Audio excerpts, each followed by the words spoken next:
Good afternoon, everyone. Malachi Bruce, Criminal Offenders Legal Advocacy Group. Today I want to talk about this. Okay, I want to talk about force and how it applies on all levels, not just to police, but all the way up to the judges. Really briefly, you guys did have the opportunity to see the video that's been circulating and probably go viral, wherein the Wilmington PD basically ran over a pedestrian today in the inner city.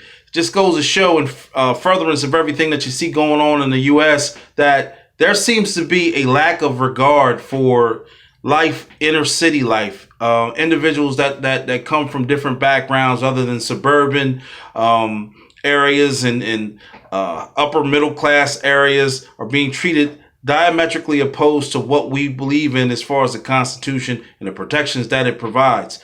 When we talk about force, ladies and gentlemen, force is, again, just like you see that individual hit that young man and put him in cuffs and still didn't see any ambulance on the video. I'm sure that they got there, but probably, on their own time. But also, even more so importantly, is the fact that you've seen an onlooker who was there pretty much for the safety of the individual who was hit get placed in cuffs by an individual police officer because he was mad. You can look at the video and tell that the officer was exercising force purely off of his emotion. Had not anybody else been around, what else could have happened? Could he have manufactured some reason to shoot that guy or beat him upside the head with a stick?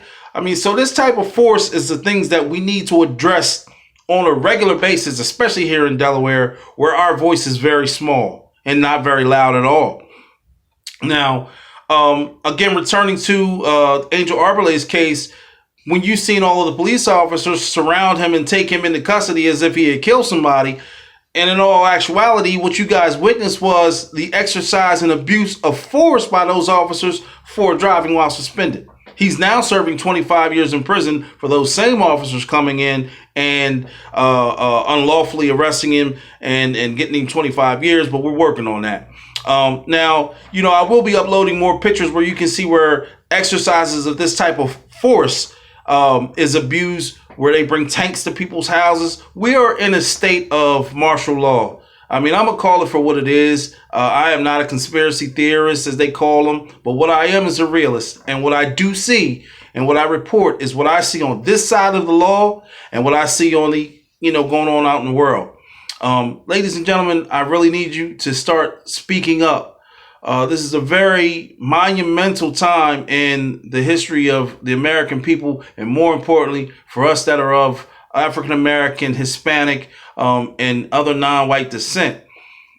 So we need to figure out as a community of individuals and people how to come out of this with as less casualties as possible. I don't want to see anybody else's family members get hit by a car. I don't want to see anybody else's family members end up in prison for 25 years unjustifiably. And more so, I do not want to see anybody else be murdered unjustifiably. Ladies and gentlemen, stay safe and stay as positive as you can in this crazy world that we live in. And rest assured that there are individuals out here, such as the Criminal Offenders Legal Advocacy Group, who have an ear, who have an eye, and who will continue to fight for us as long as we can. Y'all have a great evening.